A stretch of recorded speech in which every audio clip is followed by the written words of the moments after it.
happen to remember if my aunt had a wind-up toy monkey at the yard sale. No! The coroner said it was an accident, but it was no accident. Hey everybody, welcome back to Mask of the Slasher. Today we had a pleasant surprise when we went to go and see the newest movie by Osgood Perkins, The Monkey. This movie is based off of a short story that Stephen King wrote in 1980 that was published in a magazine and then was later rewritten in 1985 for his book Skeleton Crew. Neither of us have ever read either version of it, and I'm not planning on it. Just so you know. I don't want to because I want this story as what I saw in the movie. I want it to be left alone. Okay. I don't want one of those, why didn't you put that in there situations. Oh, okay. Sometimes I want it, sometimes I don't. I see. Okay. Sometimes you feel like a nut. It's not because you don't take kindly to fancy book learning. Words. There's lots of words in Stephen King books, and I don't want to deal with it. There are a lot of words in his books. He Well, writes yeah. some long-ass books. You know, when we And went... maybe his short stories are actually short. I don't think know, so. but I I don't think know. they're still like War and Peace. You know, when we were at Powell's bookstore the other day.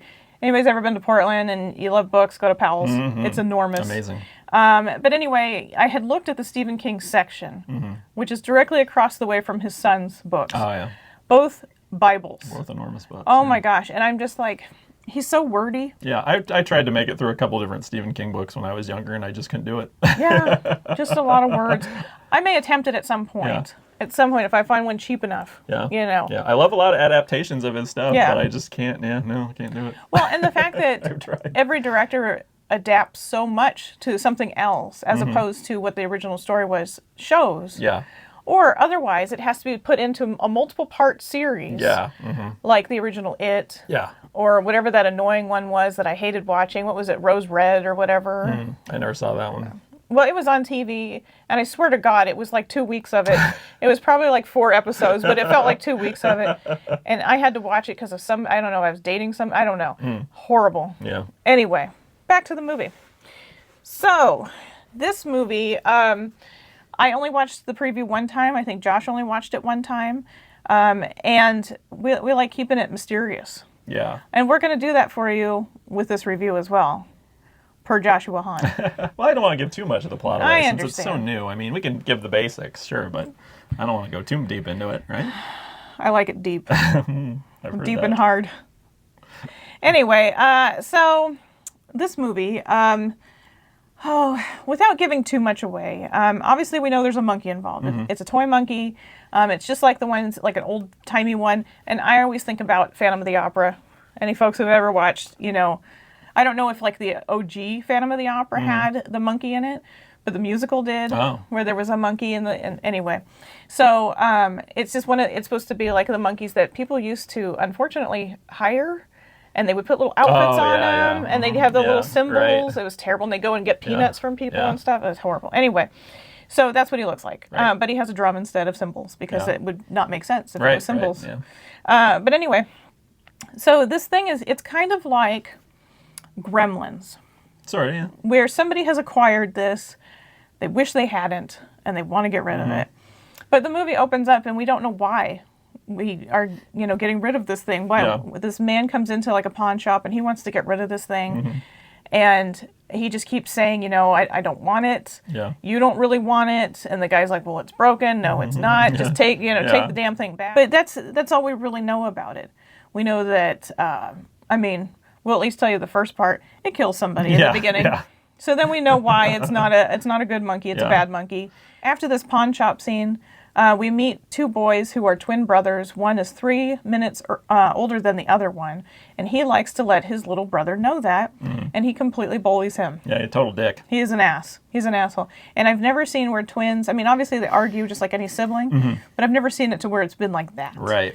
He's a real piece of work. And the younger one, unfortunately, gets bullied at school on top of his brother. But his brother goes and gives details to these bullies, so then he gets bullied more. Right. He's just a piece of shit. Yeah. So anyway, we meet these boys, and we see how their horrible life is. They just live with their mom. We learn that the man at the beginning with the monkey was their father. Right. He was an airline pilot, and as he traveled the world, he would buy random shit and bring it back, as just buying love. That's always a thing in movies. There's always that long lost relative that has acquired all these weird things. You know. And let me tell you, after growing up watching movies like this, where that happens, I'm pretty disappointed in the things that I've acquired from family members. I mean, there's been a couple cool things, but you know, nothing. There's no toy monkeys. Yeah, no cursed objects. No little fuzzy creatures that live in boxes that you can't get wet. Yeah.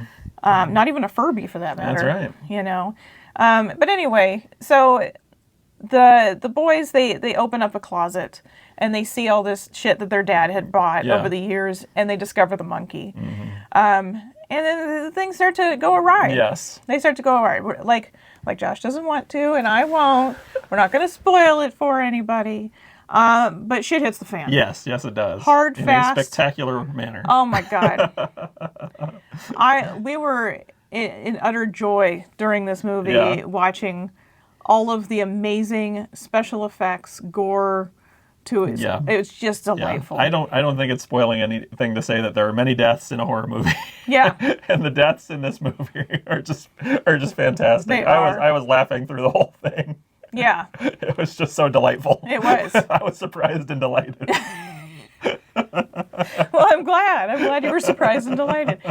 Yeah, it definitely kept you entertained during the whole thing. And we even waited through the credits to see if there was a special ending. There is a special ending. I will say it does not pertain to this movie. It pertains to another one that he's doing. And boy, am I intrigued. Oh, yeah, me too. Holy shit, that looks good. Because at first I'm like, what does this have to do with this monkey? Right, you know, is somebody going to acquire this monkey? I don't think so. I think that's the end of the story, was this movie. I don't think he's doing sequels. But anyway, this was a fantastic movie. We were very happy about it. Oh, yeah. We were glad there was only 4 people in the crowd with us, if you want to call it that, the audience. One lady who decided she needed to voice her reactions to things very loudly. Very loudly. Totally unnecessary. Yeah, it was a lot. And then both her and her daughter both had to get up to go to the bathroom. Definitely didn't wash their hands. Okay, folks, you know, I'm going to tell you, if you folks stop doing this nasty shit, we all wouldn't be sick. That's right. And if you don't start to wash your hands, I'm going to find this fucking monkey. We're going to end your misery. Anyway, so there was and then there was a lady who actually just appreciated the movie. And she had a Black Sabbath shirt on. And did she? I almost said, hey, stop, let's be friends. Yeah, but anyway, we were just... Wow. Oh, yeah, it's an excellent movie. And what I think is so cool is that, you know, you watch Longlegs, which is Osgood Perkins' previous film, and then you watch this.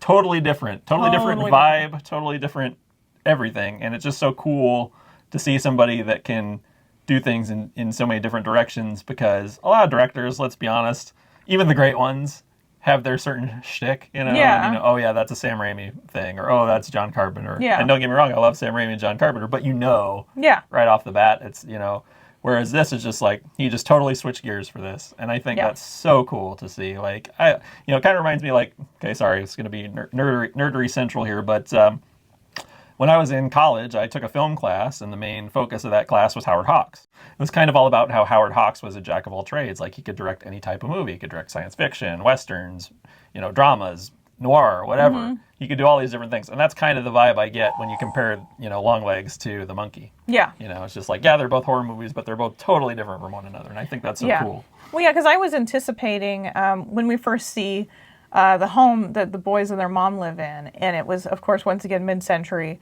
the amazing houses that I love so very, very much. And I'm like, okay, this is along the lines of Longlegs as far as sets. Because if you went and watched the video where I talk about Longlegs, I don't stop fawning over the goddamn dark wood in it. Because I just love dark wood on walls, apparently. So that's what I was like, okay, I get it. I get it. But no. The sets are not dark. Yeah. They're fun and airy. And there is a lot of humor in this. Dark humor. Oh, yeah. But god damn it, it's funny. I was laughing at some inappropriate stuff. Yes. Making the lady down there below, I think, pretty uncomfortable. Yeah, I hope so. Yeah. Well, that's what she gets for... It's like, if you're going to react to shit, I'm going to react to shit. Exactly. You know what I mean? Well, then she fell asleep and started snoring. So, Anyway, this movie will take you by surprise. Oh, yeah, absolutely. I don't know of one person who's not going to like it. Yeah. To be honest with you, if you're a horror fan, you're going to like this. This is absolutely. a well-rounded, entertaining movie, and I think it's Stephen King's writing that brings that full circle humor and gore and all together, because he always there's always funny stuff. Oh yeah, absolutely. You have to have some sort of lighthearted something in horror movies, otherwise it's just dragging you through the whole time, and you are just. I mean, Longlegs. Yeah. There's really nothing funny except for that time when he's in the hardware store, and that girl, calls her dad or whatever because he's being a weirdo. Yeah. But I did get a chuckle at Micah Monroe's character's awkwardness at certain points, but it wasn't like, oh my god, I'm dying laughing here. No, it was just kind of like, that's it's funnier. She's so awkward. Exactly. But this is like laugh out loud funny, and it's I think that's one of the best things is horror mixed with humor. Like you said, it just makes it so much. It just makes it move along so much better and everything like that. Just kind of because I do like, I've talked about this before. I do like relentlessly no mercy horror movies. Like When Evil Lurks and stuff like that. But yeah, I think horror mixed with humor is probably one of my favorite things ever. And I think for me that probably goes back to American Werewolf in London. And I think this movie is very much in that tradition. Yeah. And it's just like gross and messed up, and but it's still just hilarious. At the same time. God damn, and I think that's great. You know what? I'm going to say it right now. We're going to own this movie. Oh, absolutely. Beyond a shadow of a doubt. Yeah. It's excellent. And as I've said before, if a movie is good in our eyes, we buy it. Yeah. It has to be pretty damn good because, Yeah.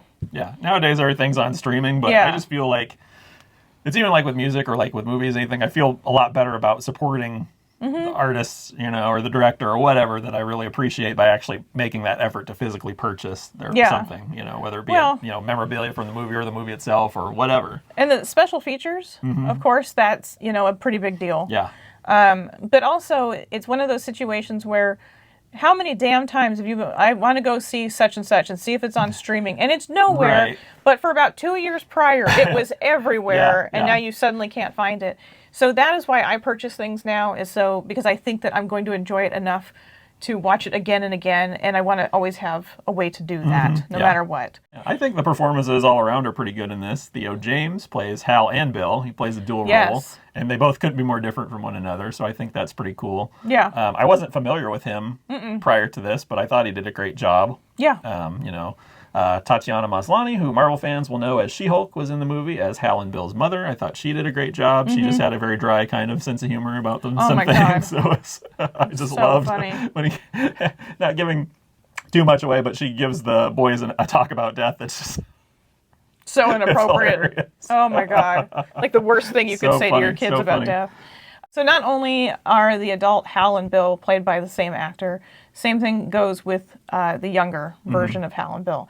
It's the same actor, or the same young actor. Yeah. And he did an amazing job. Yeah. Oh, yeah, absolutely. I didn't even pay attention. I didn't even notice until towards the end that these people were the same exact actors. I know. Yeah, I was feeling the same way about it. I was like, is it the same? Yeah. Because their personalities and looks and everything were so different, and I think that really speaks to their abilities as an actor. To be able to pull that off to the point where you're not really, they're twins, but you're just not really sure if it's the same actor all the same. Well, yeah, and if you've ever watched any interviews where they talk about an actor who plays two parts, and they talk about how difficult it is for those actors because there always has to be somebody in their place for it, and they have to be able to just turn it on and turn it off so easily. So you have to give them big kudos if they can pull it off and it's not stupid looking. Yeah, absolutely. And like we said, did not recognize that it was two different, or it was the same people playing, two different roles. So 2 thumbs up for that. Yeah, absolutely. And I'd say, the performances were great. The special effects were excellent. Yeah. The monkey looks creepy as all hell. Oh, God, his little smile. Yeah, I was going to say, that was the part that got me when his mouth opens into that creepy grin. I was like, that's fantastic. That was a nice little extra thing that they did, because you've seen monkeys like that in other movies, and they're just sitting there going, with the symbols typically, like we talked about earlier. But this was like a whole, there was a whole mechanized, whatever, automated thing to it, and it was just, then that mouth opens up, I was like, oh, that's cool. That's I'll tell you what, if merchandise comes out for this. Oh, yeah. We're buying it. I would love to have one of those. Yeah. It's so cool. Make them a piggy bank, though, guys. Yeah, something. Make them useful. Don't make them just be a dust collector. Exactly. But anyway, so this movie just came out today. Well, it probably actually came out on Thursday or something like that. but just came out for wide release today. So I do hope that you go and check it out while it's still in the theater. Give your theater some support. Yes. For the love of God. We don't want to lose movie theaters, too. Yeah. We're losing everything else. Yeah. Joanne Fabrics. Macy's. Sears. We're getting fucked left and right on this. Yeah. So don't let us lose movie theaters, too. Right. Because that would really suck ass. Movies just came back. That's right. Nicole Kidman told us. That's right, she did. Yeah. So movies are back, baby. So, anyway, if you've already gone to see this, let us know what you think. Yeah. Try not to give spoilers in the comments, pretty please, because I had to fight it off. Oh, yeah. And so can you. Don't ruin it for other people because you don't want to fuck this up. I'm gonna, the year is yet young, but I'm just gonna say right now, this is the first great horror movie of 2025, in my opinion. So, yeah, don't spoil it for anybody else, and but still, you can still let us know what you thought without giving everything away. Yeah, exactly. So I think that's it for now. Yeah. And we will see you next week. Bye!